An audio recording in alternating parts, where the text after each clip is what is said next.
Oi, gente, tudo bem? Como vocês estão por aí?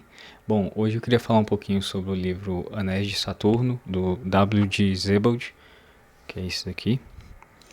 Ele é um livro do escritor alemão, e eu li recentemente ele, eu terminei, tá até marcado aqui no último capítulo que eu tava olhando. Último não, penúltimo, na verdade. E, bom, eu achei interessante trazer ele por não só ser um livro de literatura em si. É um livro considerado de ficção, mas tem uma forte pegada de não ficção pelo o autor ser o próprio personagem. E queria falar um pouquinho sobre ele. Bom, o Sebald, também conhecido como Max Sebald, ele era alemão, né? E morou boa parte da vida dele inteira no leste da Inglaterra, na região de Norfolk, que inclusive é onde o livro se passa, né? Ele morreu em 2001 com um acidente trágico, logo em seguida de lançar a obra-prima dele, que é um livro chamado Austerlitz, que é que na época ganhou um prêmio que hoje em dia ele não existe mais, acho que foi extinto em 2007 ou 2017, alguma coisa assim do tipo, que é o National Book Critics Circle Award, que é basicamente uma premiação dos críticos ingleses, né? Na época ele tinha acabado de ganhar o prêmio e ele morreu num acidente trágico de carro, né? Ele estava com a filha dele ficou machucada na época e ele acabou falecendo, no caso. O Sebald estudou nos anos 60 na Universidade de Freiburg, ou Freiburg, eu não sei como se pronuncia. Ele estudou literatura alemã e inglês, e logo em seguida ele foi para a Universidade de Fribourg, que o nome é parecido, mas fica na Suíça.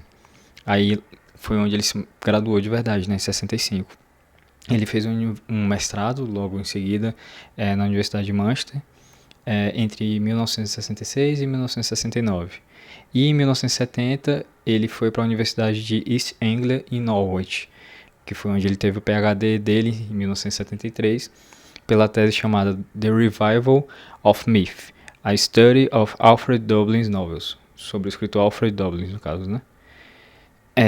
E aí, nessa mesma universidade, ele foi professor de literatura europeia e escrita criativa por boa parte da vida dele.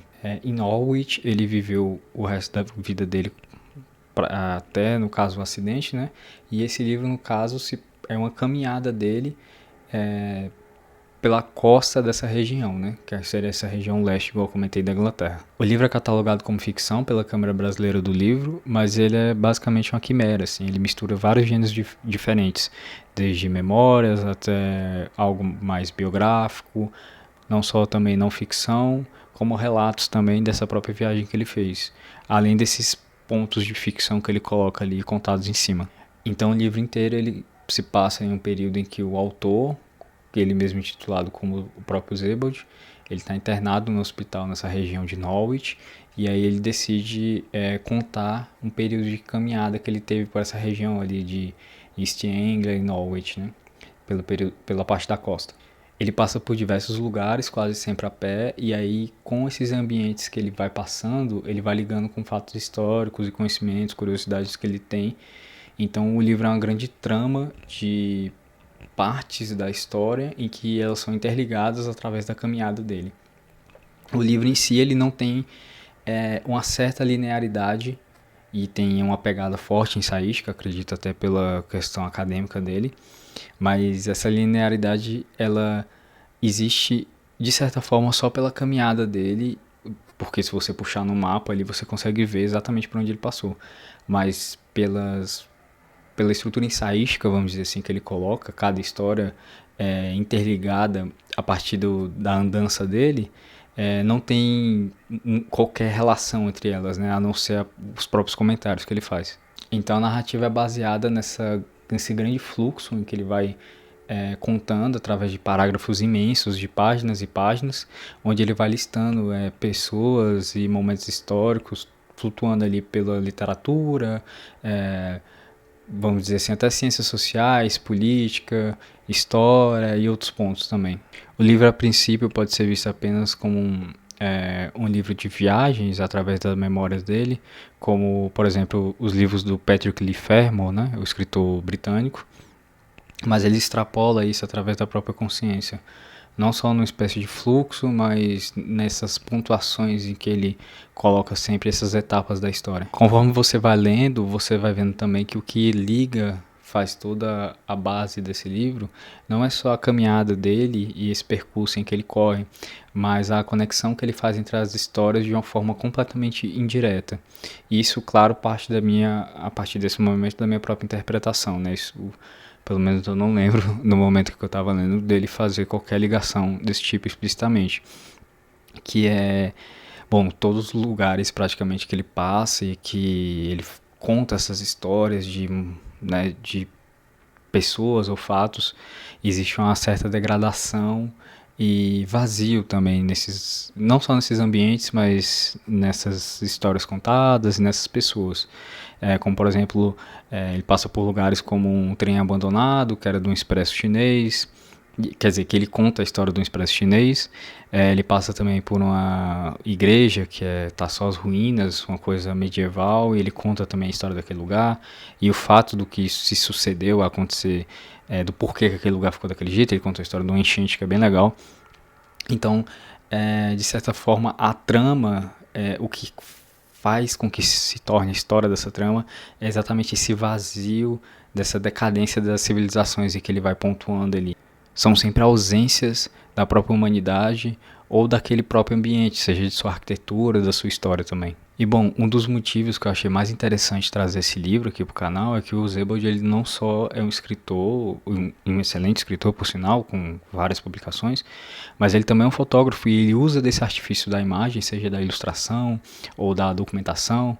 E aí eu acho que, novamente, eu acredito que muito pela pegada acadêmica dele, ele também usa da fotografia, né, para compor o texto.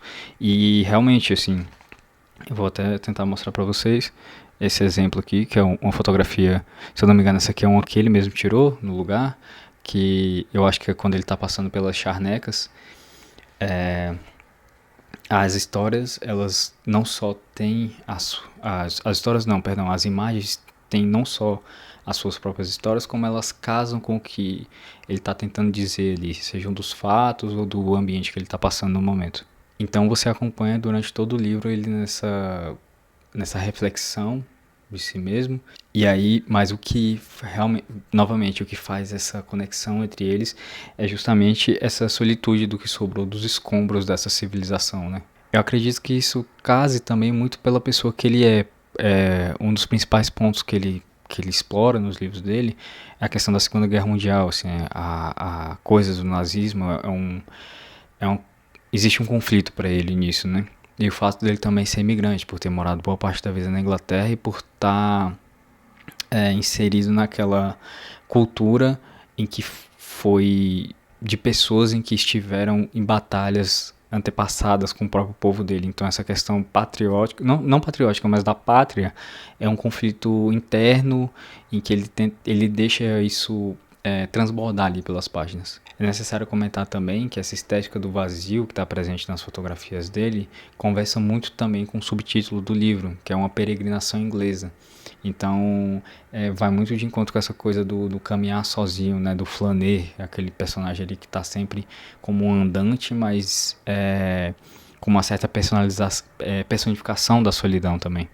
E é também, de certa forma, interessante comentar o porquê do título do livro ser Os Anéis de Saturno, né? E aí, bem no começo, assim, já nas primeiras páginas, não sei se dá pra ver, tem umas 3 citações aqui em que ele coloca. Tá ruim de mostrar porque eu estou só com a mão, mas eu vou ler para vocês o que ele fala na última citação, que é da enciclopédia de Brockhaus, em que ele fala: os anéis de Saturno consistem em cristais de gelo e talvez partículas de meteorito que descrevem órbitas circulares ao redor do equador do planeta.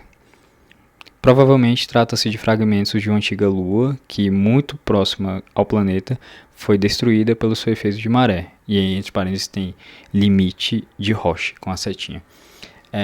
O que eu acho que isso quer dizer, da minha interpretação, é que vamos imaginar o Sebald como esse próprio planeta, o Saturno, e esses pequenos fragmentos que flutuam ao redor dele, seriam esses fatos históricos em que ele vai pensando enquanto o tempo ocorre também a partir da caminhada dele. Então a caminhada seria esse fio que conduz a história, mas esses pontos que vão flutuando são que compõem o todo, não só da caminhada, mas também da questão do vazio, da solidão e dele como pessoa também, como acadêmico e como essa figura como escritor.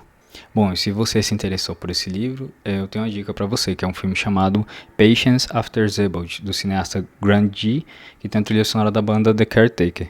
E o filme basicamente é uma narração em voice off, de um homem lendo as páginas do livro, inclusive em partes da edição aparece assim no canto inferior esquerdo com a página que eles estão, né, no caso na edição original, e o filme se propõe a fazer essa mesma peregrinação que o Zebald faz, mostrando esses ambientes e também conectando com a história. Então é um grande documentário que tenta